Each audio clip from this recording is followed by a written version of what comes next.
Chapter 88. The Lord joins in marriage Jairus and Priscilla, Pariholy's daughter.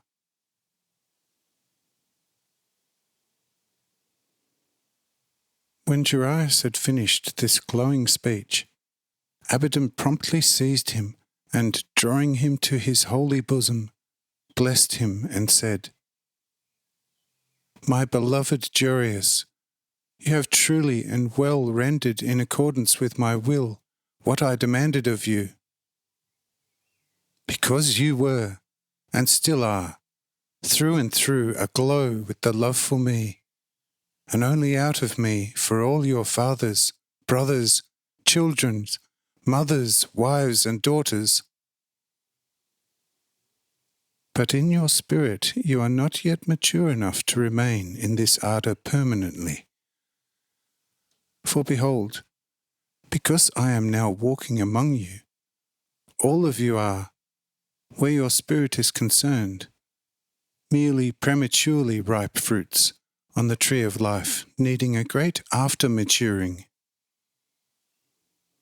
Otherwise, every one of you would soon consume himself in the excess of his love and then die forever. So as to dampen your ardour somewhat, I will give you a wife, since you are still single and barely over 100 years old. Only through the wife will you prove and gradually consolidate yourself for such a permanent ardour of the mightiest love for me. For the time has not yet come when man will also, without a wife, enter into the most perfect union with me. Thus, it is at present still necessary for everyone to take a wife, so as to become again fully at one before me, through the wife, through whom he became separated from himself and, consequently, from me.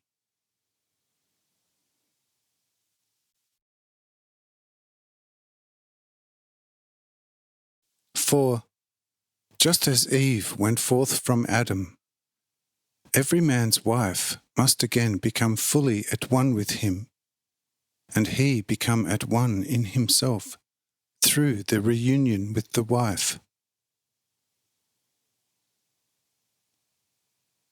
Only when he stands again before me as one man can he again fully unite with me.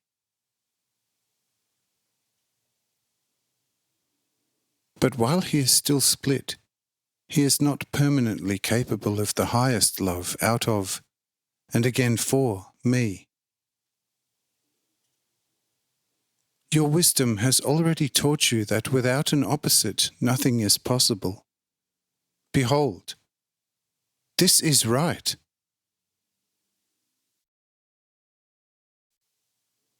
Woman was given to man as an opposite.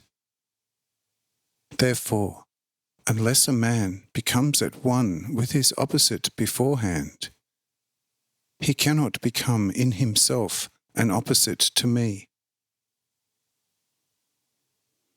As long as he does not become this, he is completely in line with me. Yet, being this, he is not capable of receiving, but, like me, always only giving of himself. This is, indeed, the great difference between the father and the child, that the father deals out, whereas the children receive, thereby being at one with the father as his opposites.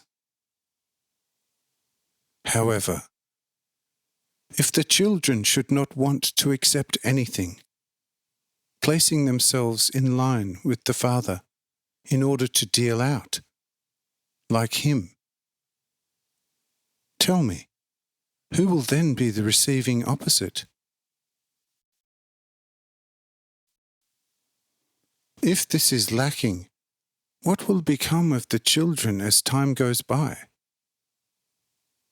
I tell you, They would deplete their substance to the last drop of their being, and the Father would have to cease forever his giving, thereby forming his own opposite within him, so that he could remain what he was in himself from eternity.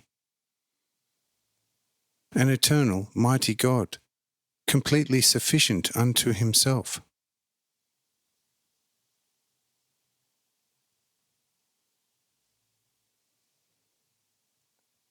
You are now standing on the same line with me, and are as yet to me no opposite, but on the same footing. Therefore, you need a wife, so as to become a complete opposite to me, and I thereby completely a father to you.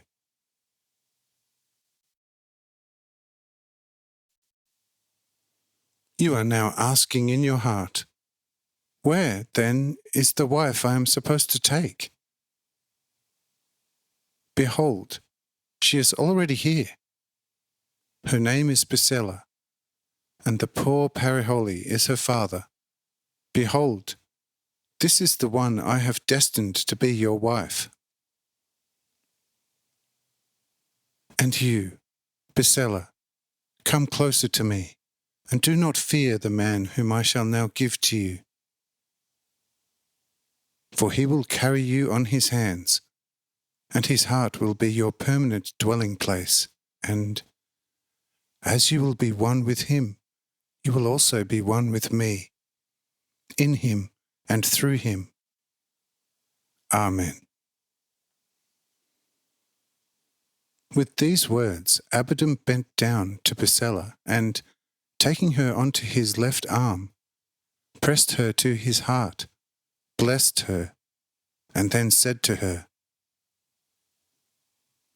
Now, you very beautiful Priscilla, beautiful in spirit and in body, unveil yourself before him to whom you belong from now on, so that he may see what a wife I have bestowed on him on account of his mighty love for me.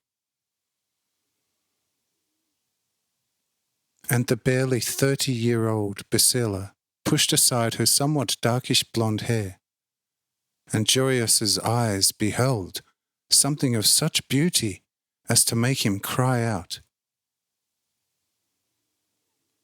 O earth, O all of you heavens, how poor you are now before me! For, apart from God, you will never comprise anything more glorious a second time. O you poor sun, how will you fare tomorrow, or when this sun will unveil itself before you?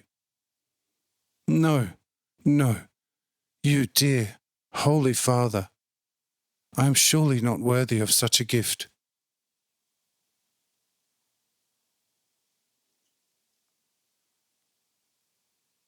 But the high abbot replied, When I consider you worthy, you are so. Therefore, receive this gift from my hand. Go with her to Adam and Eve.